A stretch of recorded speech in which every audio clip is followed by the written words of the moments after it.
Welcome you all to the fourth session. This session relates to types of negotiable instruments. Kinds are types of negotiable instruments. Negotiable instruments are broadly classified into two categories, namely negotiable instruments recognized by statute or under law, and negotiable instruments which are recognized as per the usage of trade or custom of trade. So in a pictorial representation, the types or kinds of negotiable instruments can be shown like this. Negotiable instruments are of two types: recognized under law, that is by statute, and recognized as per custom or usage of trade. As we have already know, under section 13 of Negotiable Instrument Act, negotiable instruments consist of three types: promissory note, bill of exchange, and check. Other than these three, there are other negotiable instruments which are recognized by some other law like RBI and recognized by the businessmen as negotiable instruments for their convenience, which include some of which I have mentioned here: hundis. These are the old type of negotiable instruments. Share warrants, dividend warrants, demand draft issued by banks, bankers draft issued by banks, circular notes, railway receipts, treasury bills, etc. will come under negotiable instruments which have been recognized by custom of trade or under other laws. Okay. So this is how negotiable instruments under law, that is Negotiable Instrument Act 1881, determines the following are negotiable instruments: promissory notes, bill of exchange, and checks. These will be discussed in detail one by one. For the sake of understanding here, I am giving only meaning of these three things and introduction to other negotiable instruments which have been recognized under usage of trade or practice of trade. Okay. Promissory note. As per section 4 of Negotiable Instruments Act 1881, a promissory note is an instrument in writing containing an unconditional undertaking signed by the maker to pay a certain sum of money only to or to the order of a certain person or to the bearer of the instrument. So it is prepared by a person, signed by a person to pay another person. So to pay another person a sum of money only to the order of that other person or the person who bears, who carries that instrument. So ಪರಿಚಯದ 4 ವರ್ಗಾವಣೆ ಪರಿಕರಗಳ ಕಾಯ್ದೆ 1881 ಪ್ರಕಾರ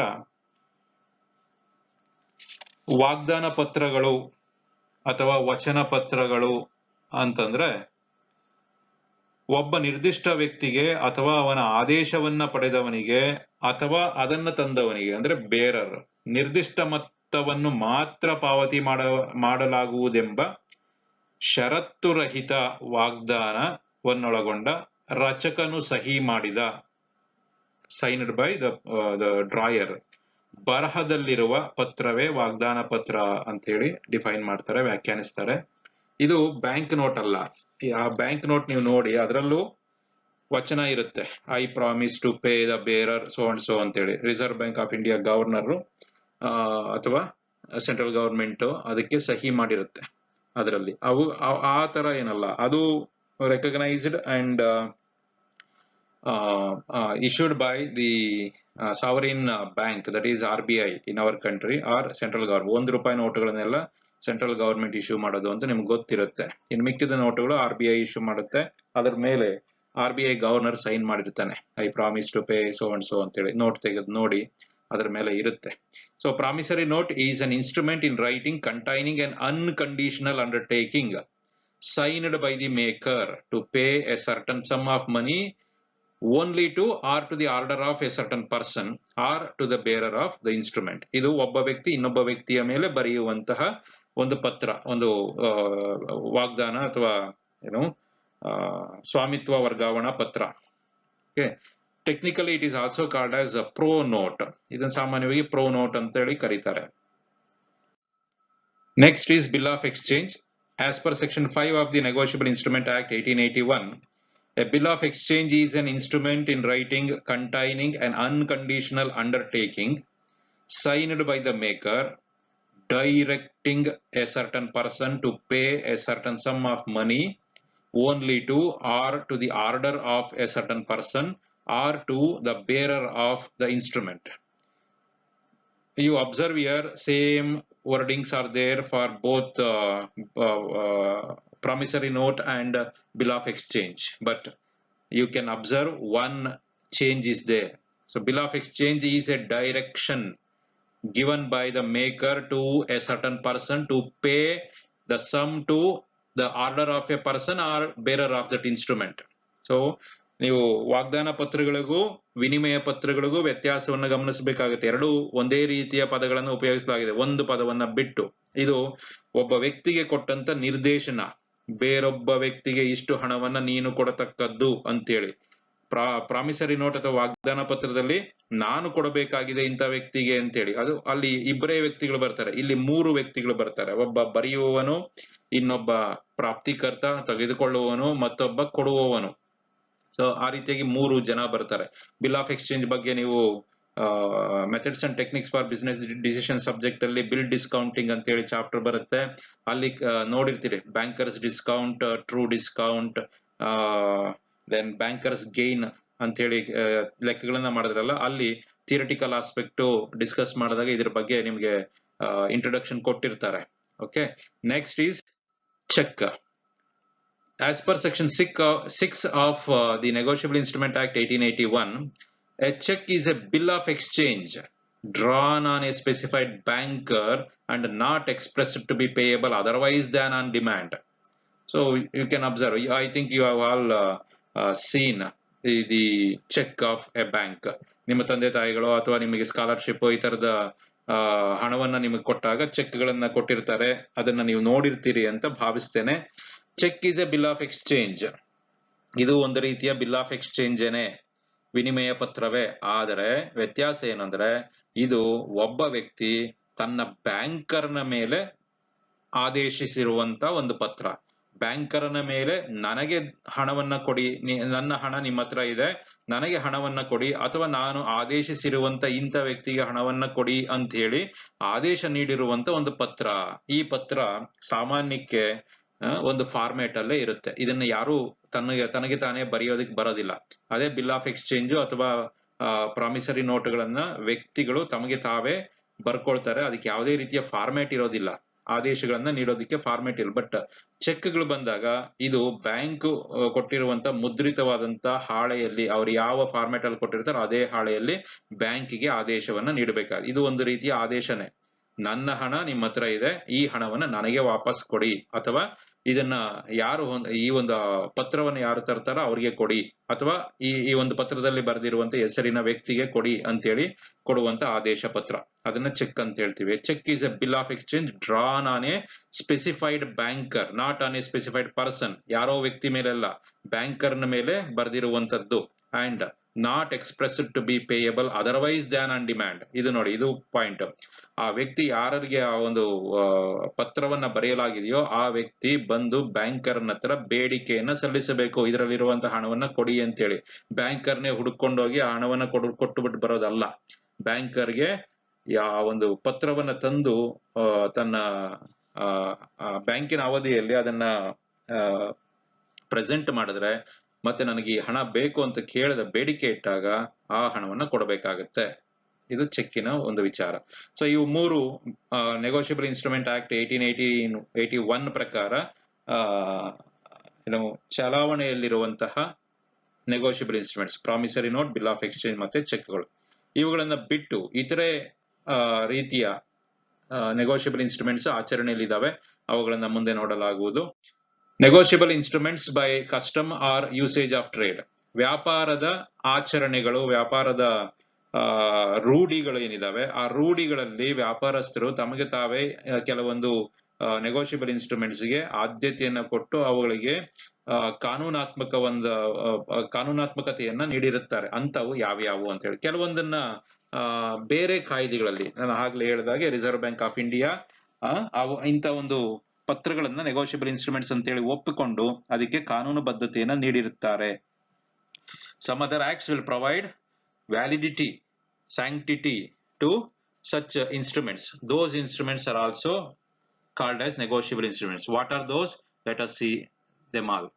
Negotiable instruments by customer usage of trade are the instruments which have acquired the character of negotiability by customer usage of trade.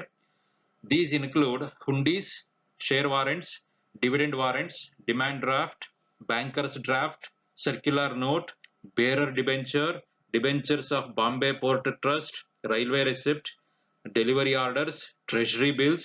So many are there.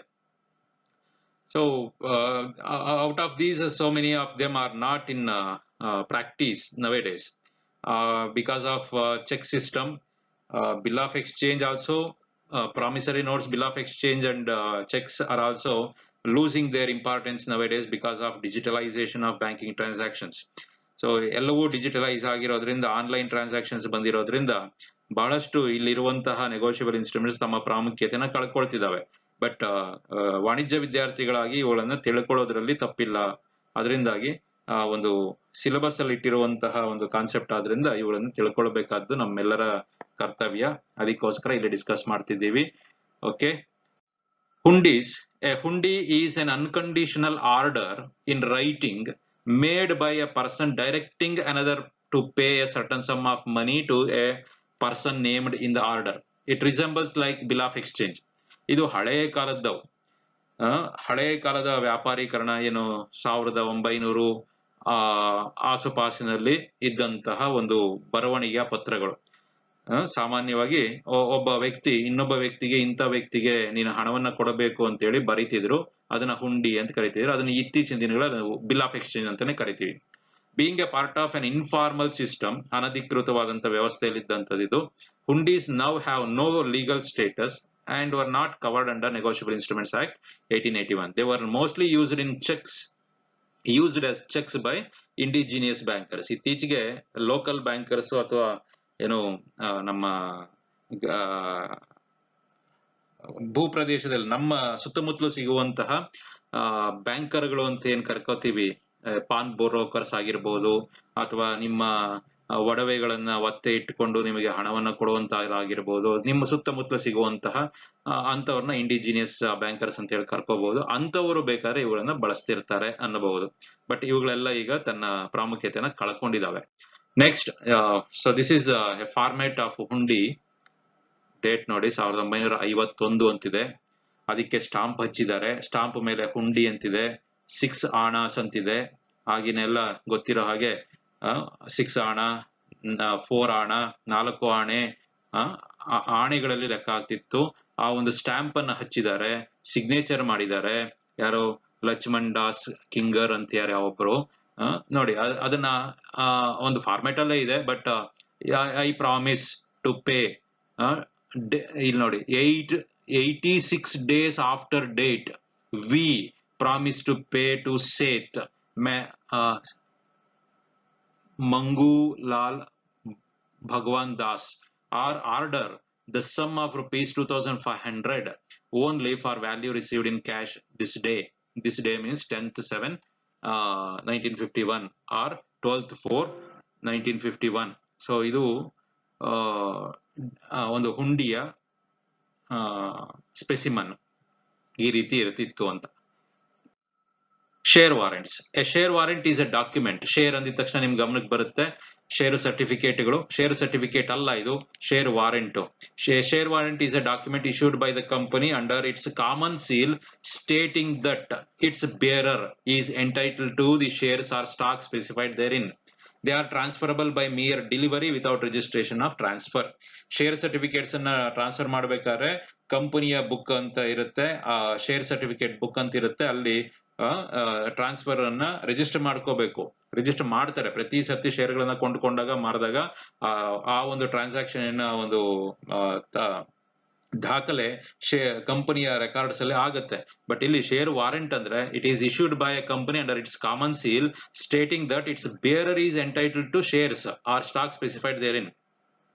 ಈ ಪತ್ರವನ್ನು ಹೊಂದಿರುವಂತ ವ್ಯಕ್ತಿ, ಈ warrant ಅನ್ನು ಹೊಂದಿರುವಂತ ವ್ಯಕ್ತಿ ನನ್ನ ಕಂಪನಿಯ ಇಂತಿಷ್ಟು ಷೇರುಗಳಲ್ಲಿ ಕೊಂಡುಕೊಳ್ಳೋದಿಕ್ಕೆ ಯೋಗ್ಯನಾಗಿದ್ದಾನೆ ಅಂತ ಅನ್ನೋದಕ್ಕಿಂತ ಹಕ್ಕುದಾರಿಕೆನ ಹೊಂದಿದ್ದಾನೆ ಅಂತ ಹೇಳಿ ಕೊಡ್ಲಾಗುತ್ತೆ. ಅಂದ್ರೆ ಅವನ ಆ ಷೇರುಗಳನ್ನ ಕೊಂಡ್ಕೋಬಹುದು ಅಥವಾ ಕೊಂಡದೇ ಇರಬಹುದು. ಅದನ್ನ ಬೇರೊಬ್ಬರಿಗೆ, ಆ ವಾರೆಂಟ್ ಅನ್ನ ಬೇರೊಬ್ಬರಿಗೆ ವರ್ಗಾಯಿಸಲೂಬಹುದು. ಕೊಂಡುಕೊಂಡ್ರೆ ಅವನು ಷೇರುದಾರ ಆಗ್ತಾನೆ, ಕೊಂಡುಕೊಳ್ಳೆ ಇಲ್ದೇ ಇದ್ರೆ ಅವನು ಆ ವಾರೆಂಟ್ ಅನ್ನ ಮತ್ತೊಬ್ಬರಿಗೆ ವರ್ಗಾಯಿಸಬಹುದು. ಅದಕ್ಕೂ ಸಮಯ ನಿಗದಿ ಮಾಡಿರ್ತಾರೆ, ಅಷ್ಟರಲ್ಲಿ ಅವನು ಕೊಂಡ್ಕೋಬೇಕು, ಇಲ್ಲ ಬೇರೊಬ್ಬರಿಗೆ ವರ್ಗಾಯಿಸಬೇಕಾ. They are transferable by mere delivery ಅಂತ ಕೊಟ್ಟಿದ್ದಾರೆ. ರಿಜಿಸ್ಟ್ರೇಷನ್ ಅಲ್ಲಿ ಇದರದ ಒಬ್ಬರಿಂದ ಒಬ್ಬರಿಗೆ ಟ್ರಾನ್ಸ್ಫರ್ ಆಗಿದ್ದು, ಶೇರ್ ವಾರೆಂಟ್ಗಳು ಟ್ರಾನ್ಸ್ಫರ್ ಆಗಿದ್ದು ದಾಖಲಾತಿ ಇರುವುದಿಲ್ಲ. when an investor exercises a warrant, he or she buys stocks from, stock ಅಂದ್ರೆ shares, from the company. A stock warrant is a way for a company to raise money through equity shares ಮುಖಾಂತರ ಇನ್ನು issue ಮಾಡ್ದೇನೆ ಅದಕ್ಕೆ ಮೊದಲೇನೆ ನಿಮಗೆ shares ಅನ್ನ issue ಮಾಡಲಾಗುವುದು ಅಂತೇಳಿ ವಾಗ್ದಾನ ಕೊಟ್ಟು ಶೇರ್ ವಾರೆಂಟ್ಸ್ ಅನ್ನ ಕೊಟ್ಟಿರ್ತಾರೆ. ಅದರ ಮುಖಾಂತರ ಹಣವನ್ನ ತಗೊಂಡಿರ್ತಾರೆ. A stock warrant is a smart way to own shares of a company because a warrant usually is offered to a price lower than that of a stock option. ನಿಮ್ಗೆ ಸರಿಯಾದ ರೀತಿಯಲ್ಲಿ shares ಅನ್ನು issue ಮಾಡಿದಾಗ ಎಷ್ಟು ಬೆಲೆ ಶೇರ್ಗೆ ನಿಗದಿ ಮಾಡ್ತಾರೋ ಅದಕ್ಕಿಂತ ಕಡಿಮೆ ಬೆಲೆಗೆ ಈ ಒಂದು ಶೇರ್ ವಾರೆಂಟ್ಗಳು ದೊರೆಯುತ್ತವೆ. ಇತ್ತೀಚೆಗೆ ಇವು ಸಹ ತನ್ನ ಪ್ರಾಮುಖ್ಯತೆಯನ್ನ ಕಳ್ಕೊಂಡಿದೆ. ಯಾರು ಶೇರ್ ವಾರೆಂಟ್ಗಳು ಪ್ರಮೋಟರ್ಸ್ ಅಥವಾ ಅವರು ಏನು ಕ್ಲೋಸ್ಲಿ ಹೆಲ್ಡ್ ಕಂಪನಿ ಅಂತ ಹೇಳ್ಕೊತೀವಲ್ಲ, ಅಲ್ಲಿ ಬೇಕಿದ್ರೆ ಸ್ನೇಹಿತರಿಗೆ ಅವ್ರಿಗೆ ವಾರೆಂಟ್ಗಳನ್ನು ಇಶ್ಯೂ ಮಾಡ್ಕೋತಿರ್ಬೋದಷ್ಟೇ. ಬಟ್ ಇವು ಸಹ ಇತ್ತೀಚಿನ ದಿನಗಳಲ್ಲಿ ತನ್ನ ಪ್ರಾಮುಖ್ಯತೆಯನ್ನು ಕಳ್ಕೊಂಡಿದ್ದಾವೆ. ಶೇರ್ ವಾರೆಂಟಿನ ಒಂದು ರೂಪ, ಒಂದು ಡ್ರಾಫ್ಟ್ ಅಥವಾ ಒಂದು ಸ್ಪೆಸಿಮನ್. ಇದು ಎರಡನೇ ಒಂದು specimen. You can see it. Pause ಮಾಡಿ ವಿಡಿಯೋನ ನೋಡ್ಕೊಳ್ಳಿ. Then dividend warrants. Dividend warrants is a type of negotiable instrument and an order of payment in which a dividend is paid ಅಂತೇಳಿ. ಒಂದು ಇದು ರೀತಿ ಚೆಕ್ಕೆನೆ. ಇನ್ನು ಡಿವಿಡೆಂಡ್ ಅನ್ನು ಡಿಕ್ಲೇರ್ ಮಾಡಿರ್ತಾರೆ, ಬಟ್ ಡಿವಿಡೆಂಡ್ ಕೊಡೋದಿಕ್ಕೆ ಅವ್ರ ಹತ್ರ ಹಣ ಇರೋದಿಲ್ಲ ಅನ್ಸುತ್ತೆ. ಆಗ ಡಿವಿಡೆಂಡ್ ವಾರೆಂಟ್ ಗಳನ್ನ ಇಶ್ಯೂ ಮಾಡ್ತಾರೆ. ಇಂತಿಷ್ಟು ದಿನ, 1-2 ತಿಂಗಳು 3 ತಿಂಗಳು ಟೈಮ್ ತಗೊಂಡು ನಂತರ ಕೊಡ್ತೀವಿ ಅಂತ. ಆ ಡಿವಿಡೆಂಡ್ ವಾರೆಂಟ್ ತಗೊಂಡಂತ ವ್ಯಕ್ತಿ ಅವನು ನನ್ನ ಹತ್ರ ಈ ಒಂದು ವಾರೆಂಟ್ ನನಗೆ ಇಶ್ಯೂ ಆಗಿದೆ, ಇಷ್ಟು ಹಣ ನನ್ನ ಬರಬೇಕಾಗಿದೆ, ಇದನ್ನ ಬೇಕಾದ್ರೆ ನಾನು ನಿಮಗೆ ವರ್ಗಾಯಿಸುತ್ತೇನೆ ಅಂತೇಳಿ ತನ್ನ ವ್ಯವಹಾರಗಳಲ್ಲಿ ಬಳಸ್ಕೋಬಹುದು. Specimen of dividend warrant is shown below. ಇದು ರಿಸರ್ವ್ ಬ್ಯಾಂಕ್ ಆಫ್ ಇಂಡಿಯಾ 1936ರಲ್ಲಿ ಕೊಟ್ಟಿರುವಂತದ್ದು. ಇತ್ತೀಚಿನ ದಿನಗಳಲ್ಲಿ ಡಿವಿಡೆಂಡ್ ವಾರೆಂಟ್ಸ್ ಸಹ ಇಶ್ಯೂ ಮಾಡೋದಿಲ್ಲ. ಡೈರೆಕ್ಟ್ ಆಗಿ ಡಿವಿಡೆಂಡ್ ಡಿಕ್ಲೇರ್ ಮಾಡ್ತಾರೆ. ಯಾರಿಗೆ ಸಲ್ಲಬೇಕಾಗಿದೆಯೋ ಅಂತವರಿಗೆ ಹಣ ಆನ್ಲೈನ್ ಅಲ್ಲಿ ಟ್ರಾನ್ಸ್ಫರ್ ಆಗುತ್ತೆ. ಮೊದಲೆಲ್ಲ ಚೆಕ್ಗಳ ರೂಪದಲ್ಲಿ ಕೊಡ್ತಿದ್ರು. ಇಲ್ಲಿ ನೋಡಿ 11 ಪೈಸಾ 10 ಪೈಸಾ ಇಷ್ಟೆಲ್ಲ ಇದೆ. 10 ಪೈಸಕ್ಕೂ ಸಹ ಚೆಕ್ಗಳನ್ನ ಕೊಡ್ತಿದ್ರು ಡಿವಿಡೆಂಡ್ ಅಂತೇಳಿ. ಇತ್ತೀಚಿನ ದಿನಗಳಲ್ಲಿ ಅದನ್ನೆಲ್ಲ ಬ್ಯಾಂಕಿನ ಟ್ರಾನ್ಸಾಕ್ಷನ್ಸ್ ಇರೋದ್ರಿಂದ digitally they will transfer dividend payable to their shareholders. Another example of dividend warrant. ನೋಡಿ, ಇಲ್ಲಿ ಸ್ಟಾಂಪ್ ಹಚ್ಚಿದ್ದಾರೆ ಕೆಳಗಡೆ. 10 ಪೈಸದ್ದು ಏನೋ, ಇದು ನಮ್ಮ ದೇಶದ್ದಲ್ಲ, ಇದು ಆನ್ಲೈನ್ ಅಲ್ಲಿ ಸಿಕ್ತು ಅಂತ ಹೇಳಿ ನಿಮಗೆ ತೋರಿಸೋದಕ್ಕೋಸ್ಕರ ಇಲ್ಲಿ ಪ್ರೆಸೆಂಟ್ ಮಾಡಿದೀನಿ. ಮತ್ತೆ ಈ ಡಿವಿಡೆಂಡ್ ವಾರೆಂಟ್ ಅನ್ನ ಕ್ಯಾನ್ಸಲ್ ಮಾಡಲಾಗಿದೆ. ಮಧ್ಯ ಗೆರೆಗಳು ಎಳೆದಿದ್ದಾರೆ. ಆ ಗೆರೆಗಳನ್ನ ನೋಡಿ ನೀವು. ಇಲ್ಲಿ ಮಧ್ಯ ಗೆರೆ ಎಳೆದಿದ್ದಾರೆ. ಆ ಗೆರೆಗಳನ್ನ ನೋಡಬಹುದು. ಕ್ಯಾನ್ಸಲ್ ಆಗಿದೆ ಅಂದ್ರೆ ಪೇ ಮಾಡಿದ್ದಾರೆ ಇದು ಅಂತ. Okay, next demand draft, DD ಅಂತ ಹೇಳ್ತೀವಿ ಇದನ್ನ. ನೀವೆಲ್ಲರೂ ಇದ್ರ ಬಗ್ಗೆ ಕೇಳಿರ್ತೀರಿ. ಯಾವುದೇ ಉದ್ಯೋಗಕ್ಕೆ ಅಪ್ಲೈ ಮಾಡ್ಬೇಕಾದ್ರೂ ಅಥವಾ ಕೆಲವೊಂದು ಕಡೆ ಈ ಡಿಡಿಗಳನ್ನ ಕಳಿಸುವಂತದ್ದು ಬಹಳ ಚಾಲ್ತಿಯಲ್ಲಿದೆ. ಇದು ಇತ್ತೀಚಿನ ದಿನಗಳಲ್ಲೂ ಚಾಲ್ತಿಯಲ್ಲಿದೆ. Demand draft is a negotiable instrument similar to a bill of exchange. A bank issues a demand draft to a client, directing another bank or one of its own branches to pay a certain sum to the specified party, payee. Demand drafts are also known as sight drafts, as they are payable when presented by sight to the bank. ಇವುಗಳನ್ನ DD ಅಂತೇಳಿ ಒಂದು banker ತನ್ನ ಏನೋ ಕಸ್ಟಮರ್ನ ಪರವಾಗಿ, customer ಅಂತ ಕರಿಬಹುದು, ಕಸ್ಟಮರ್ನ ಪರವಾಗಿ ಇನ್ನೊಂದು ಬ್ಯಾಂಕ್ಗೆ ಡೈರೆಕ್ಟ್ ಮಾಡುತ್ತೆ. ಈ ಹಣವನ್ನ ನೀವು ಸಂದಾಯ ಮಾಡಬಹುದು ಅಂತೇಳಿ. ಅಂದ್ರೆ ಇಲ್ಲಿನ ಹಣ ತಲುಪಿಸ್ಬೇಕು ಅಂತಂದಾಗ ಒಂದು ಊರಿನಿಂದ ಮತ್ತೊಂದು ಊರಿಗೆ ಅದನ್ನ ವರ್ಗಾವಣೆ ಅಥವಾ ಅದನ್ನ ಕ್ಯಾರಿ ಮಾಡೋದನ್ನ ತಪ್ಪಿಸೋದಕ್ಕೋಸ್ಕರ ಇಲ್ಲಿನ ಬ್ಯಾಂಕಿಗೆ ನಮ್ಮ ಬ್ಯಾಂಕಿಗೆ ಅಥವಾ ಬೇರೆ ಯಾವುದೇ ಬ್ಯಾಂಕಿಗೆ ಒಂದು ಬ್ಯಾಂಕಿನಲ್ಲಿ ಹಣವನ್ನ ಕಟ್ಟಿ ಅಥವಾ ನಮ್ಮ ಖಾತೆ ಇರುವಂತಹ ಬ್ಯಾಂಕಿನಲ್ಲಿ ಹಣವನ್ನ ಬ್ಯಾಂಕರ್ನಿಗೆ ನೀಡಿ ಅವನಿಂದ ಒಂದು ಚೆಕ್ ಅನ್ನ ಪಡೆಯಲಾಗುತ್ತೆ. ಆ ಚೆಕ್ ತೆಗೆದುಕೊಂಡು ನಾವು ಯಾವ ಪ್ರದೇಶಕ್ಕೆ ಹೋಗಬೇಕಾಗಿದೆಯೋ ಅಲ್ಲಿ ಯಾವ ಬ್ಯಾಂಕಿನ ಮೇಲೆ ಡೈರೆಕ್ಟ್ ಆಗಿದೆಯೋ ಅಥವಾ ಅದೇ ಬ್ರಾಂಚಿನ ಬ್ಯಾಂಕಿನ ಅಲ್ಲಿನ ಆ ಊರಿನಲ್ಲಿರುವಂತಹ ಬ್ರಾಂಚಿನಲ್ಲಿ ಆ ಚೆಕ್ ಅನ್ನ ಕೊಟ್ಟಾಗ ನಮಗೆ ಹಣ ಸಂದಾಯವಾಗುತ್ತೆ. ಅಥವಾ ನಾವೇ ಹೋಗ್ಬೇಕು ಅಂತ ಏನಿಲ್ಲ, ಬೇರೊಬ್ಬರಿಗೆ ಸಂದಾಯ ಮಾಡಬೇಕು ಅಂತಂದಾಗಲೂ ಸಹ ಅವರ ಹೆಸರನ್ನ ಬರೆದು ನಾವು ಆ ಒಂದು ಡಿ ಪತ್ರ ಅಂತ ಏನಿದೆ ಆ ಪತ್ರವನ್ನ ಪೋಸ್ಟ್ ಅಲ್ಲಿ ಕಳಿಸಿದ್ರು ಸಹ ಅವರು ಆ ಒಂದು ಪತ್ರವನ್ನ ನೆಗೋಷಿಯಬಲ್ ಇನ್ಸ್ಟ್ರೂಮೆಂಟ್ ಡಿಡಿಯನ್ನ ಆ ಬ್ಯಾಂಕಿನಲ್ಲಿ ಪ್ರೆಸೆಂಟ್ ಮಾಡಿ ಹಣವನ್ನ ಪಡೆಯಬಹುದು. ಇಂಥದನ್ನ ಡಿಮ್ಯಾಂಡ್ ಡ್ರಾಫ್ಟ್ ಅಂತ ಹೇಳಿ ಕರಿತೀವಿ. It is a negotiable instrument similar to a bill of exchange. Bill of exchange ಹೌದು, ಆದ್ರೆ ಆ ಬಿಲ್ ಆಫ್ ಎಕ್ಸ್ಚೇಂಜ್ ಅಲ್ಲಿ ಒಬ್ಬ ವ್ಯಕ್ತಿ ಇನ್ನೊಬ್ಬ ವ್ಯಕ್ತಿಗೆ ನಿರ್ದೇಶನ ನೀಡುತ್ತಾನೆ, ಇಂಥ ವ್ಯಕ್ತಿಗೆ ಹಣವನ್ನ ನೀಡಿ ಅಂತೇಳಿ. ಇಲ್ಲಿ ಬ್ಯಾಂಕ್ಗೆ ನಿರ್ದೇಶನ, ಒಂದು ಬ್ಯಾಂಕು ತನ್ನ ಕಸ್ಟಮರ್ನ ಪರವಾಗಿ ಇನ್ನೊಂದು ಬ್ಯಾಂಕಿಗೆ ನಿರ್ದೇಶನ ನೀಡುತ್ತೆ, ಇಂಥ ವ್ಯಕ್ತಿಗೆ ಹಣವನ್ನ ನೀಡಿ ಅಂತೇಳಿ. ಸೊ ಇಲ್ಲಿ ಬ್ಯಾಂಕಿನ ವ್ಯವಹಾರ ಇರುತ್ತೆ, ಬಿಲ್ ಆಫ್ ಎಕ್ಸ್ಚೇಂಜ್ ಅಲ್ಲಿ ವ್ಯಕ್ತಿಗಳ ನಡುವಿನ ವ್ಯವಹಾರ ಇರುತ್ತೆ. A bank issues a demand draft to a client drawer of the negotiable instrument. ಯಾರು ಅಪ್ಲೈ ಮಾಡ್ಕೋತಾನೋ ಅವನನ್ನ ಇಲ್ಲಿ ಡ್ರಾಯರ್ ಅಂತ ಹೇಳ್ತೀವಿ. ಡೈರೆಕ್ಟಿಂಗ್ ಅನದರ್ ಬ್ಯಾಂಕ್, ಇನ್ನೊಂದು ಬ್ಯಾಂಕಿನ ಮೇಲೆ ಅಂದ್ರೆ drawee or one of its own branches, ಅವರು ಡ್ರಾಯಿ ಆಗ್ತಾರೆ. To pay a certain sum to specified party, ಯಾರಿಗೆ ಕೊಡಬೇಕೋ ಅವರಿಗೆ ಪೇಯಿ ಅಂತ ಹೇಳ್ತೀವಿ ಅವರನ್ನ. Demand drafts are also known as sight drafts. Sight ಅಂದ್ರೆ ನೋಡಿದ ತಕ್ಷಣ, ಕಂಡ ತಕ್ಷಣ, ಅವುಗಳನ್ನ ಪ್ರೆಸೆಂಟ್ ಮಾಡಿದ ತಕ್ಷಣ ಅವುಗಳನ್ನ ನಾವು ಅಕ್ಸೆಪ್ಟ್ ಮಾಡಿಕೊಂಡು ಅದರ ಮೇಲಿನ ಹಣವನ್ನ ಕೊಡಬೇಕಾಗತ್ತೆ. ಸೈಟ್ ಡ್ರಾಫ್ಟ್ ಅಂತ ಹೇಳ್ತೀವಿ. ಕಂಡ ತಕ್ಷಣ ಅವುಗಳನ್ನ ಅಕ್ಸೆಪ್ಟ್ ಮಾಡಿ ಅವುಗಳ ಮೇಲೆ ಹಣವನ್ನ ಕೊಡಬೇಕಾಗತ್ತೆ ಅಂತ. A demand draft specimen is given here. So ಇದು ಸ್ಟೇಟ್ ಬ್ಯಾಂಕ್ ಆಫ್ ಇಂಡಿಯಾ ಕೊಟ್ಟಿರುವಂತದ್ದು. On demand pay Mahendra Singh Maurya, date ಅನ್ನು ಮೆನ್ಷನ್ ಮಾಡಲಾಗಿದೆ.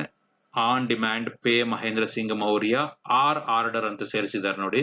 ಅವನ ಆಜ್ಞೆಗೆ, ಅವನ ಆದೇಶಕ್ಕೆ ಅನುಗುಣವಾಗಿ ಮಹೇಂದ್ರ ಸಿಂಗ್ ಮೌರ್ಯ ಕೊಡಿ ಅಥವಾ ಅವರ ಆದೇಶಕ್ಕೆ ಕೊಡಿ, ರುಪೀಸ್ 1,25,00,000 ಅಷ್ಟನ್ನ ಕೊಡಿ ಅಂತ ಹೇಳಿ ಯಾರು state Bank of India branch Suhag Nagar ಅಂತೇಳಿ ಕೋಡ್ ಎಲ್ಲ ಇದೆ.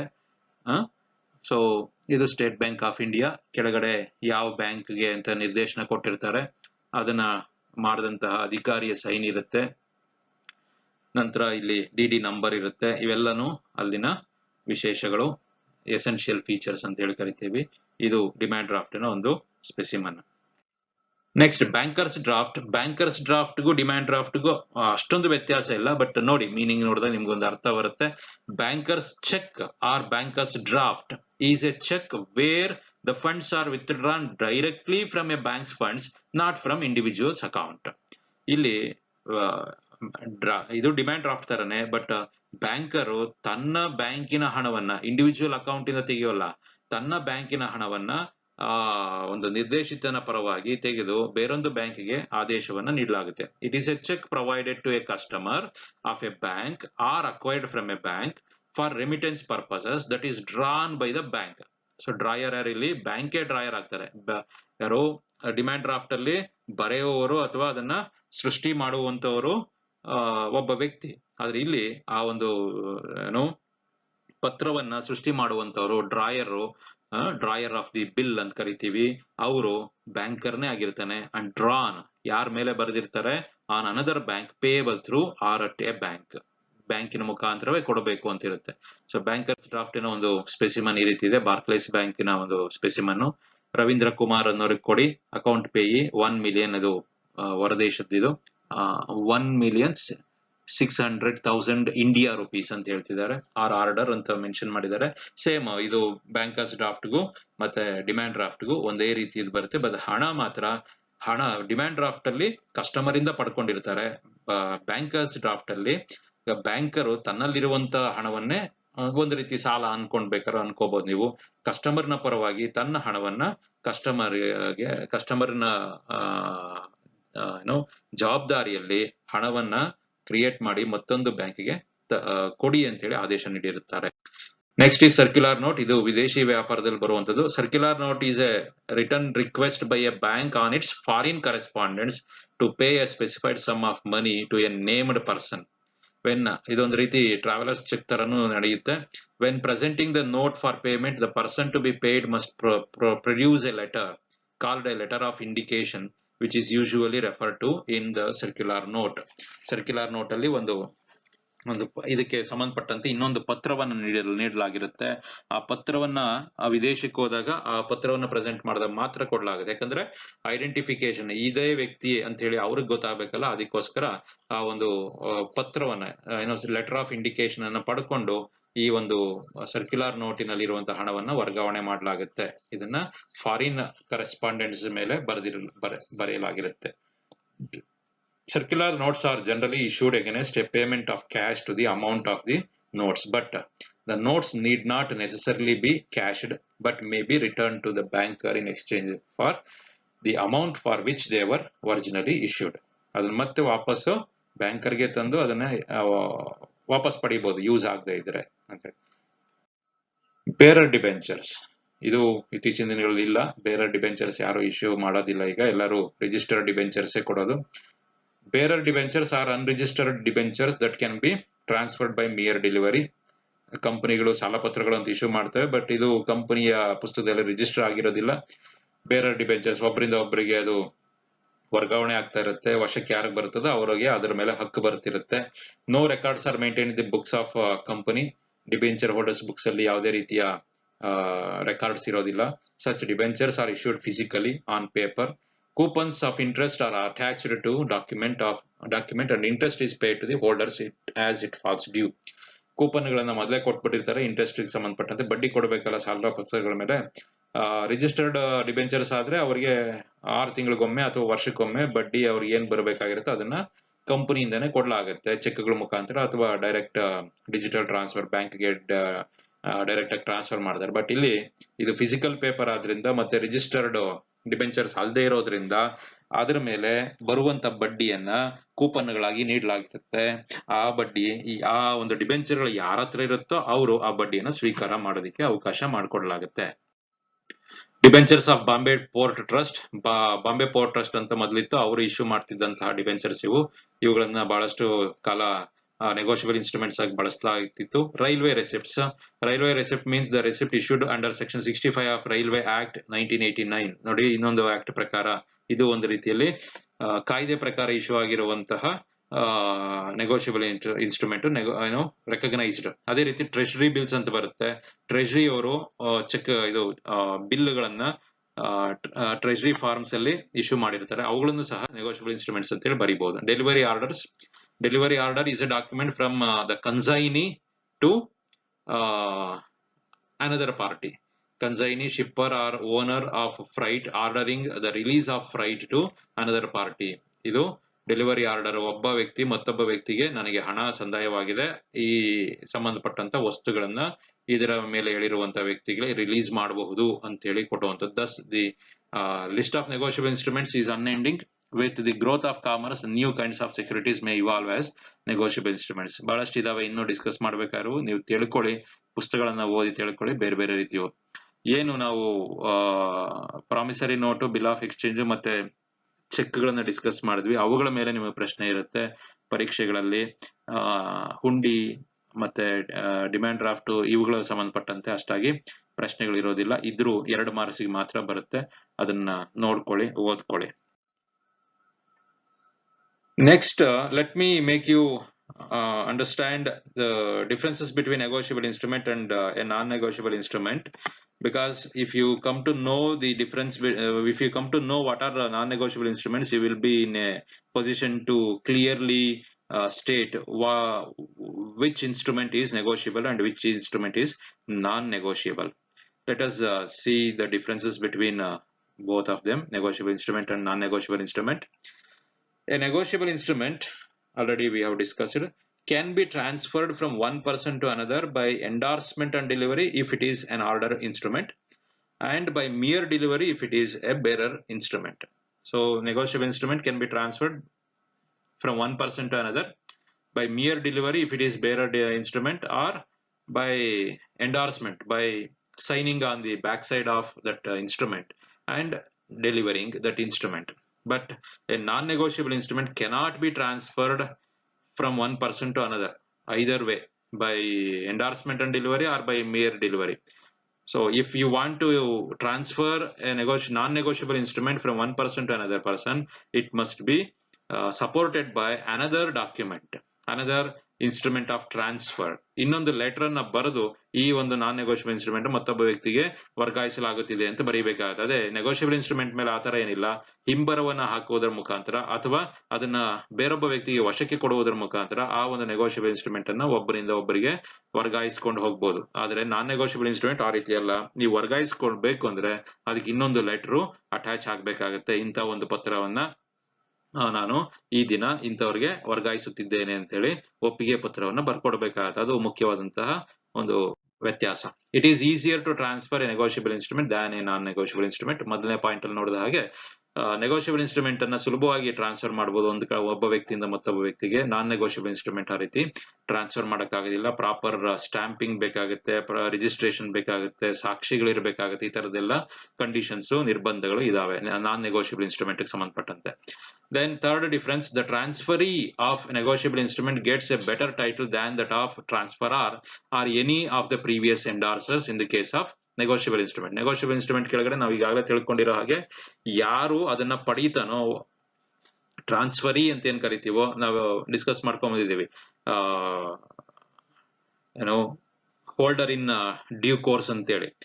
ಯಾರು ಅದನ್ನ ಪಡ್ಕೋತಾನೋ ಹಿಂದಿನ ವ್ಯಕ್ತಿಗೆ ಅದರ ಮೇಲೆ ಪೂರ್ಣ ಪ್ರಮಾಣದ ಸ್ವಾಮಿತ್ವ ಇಲ್ಲದೆ ಇದ್ರೂ ಸಹ, ದೋಷ ಮುಕ್ತವಾದ ಸ್ವಾಮಿತ್ವ ಇದ್ರೂ ಸಹ ಅದರ ಒಂದು ದೋಷ ಮುಕ್ತತೆಯನ್ನ ತಿಳ್ಕೊಳ್ಳದೆ ಸದ್ಭಾವನೆಯಿಂದ, ವಿಶ್ವಾಸದಿಂದ ಅದನ್ನ ಪಡೆದಿದ್ರೆ ಟ್ರಾನ್ಸ್ಫರಿಗೆ ಸರಿಯಾದ ರೀತಿಯ ಸ್ವಾಮಿತ್ವ, ಓನರ್ಶಿಪ್ ಬರುತ್ತೆ ಅಂತ ಹೇಳ್ಕೊಂಡೇ ಬಂದಿದ್ದೀವಿ. ಆದ್ರೆ non-negotiable transfer, in the case of a non-negotiable instrument, the transferee does not get a better title than that of the transferor. transferor ಗೆ ಸರಿಯಾದ ರೀತಿಯ ಓನರ್ಶಿಪ್ ಅಥವಾ ಸ್ವಾಮಿತ್ವ ಇಲ್ಲ ವರ್ಗಾವಣೆ ಪತ್ರದ ಮೇಲೆ ಅಂದ್ರೆ ಟ್ರಾನ್ಸ್ಫರಿಗೆ ಅದರ ಮೇಲೆ ಯಾವುದೇ ರೀತಿಯ ಹಕ್ಕುಗಳು ಸಿಗುವುದಿಲ್ಲ.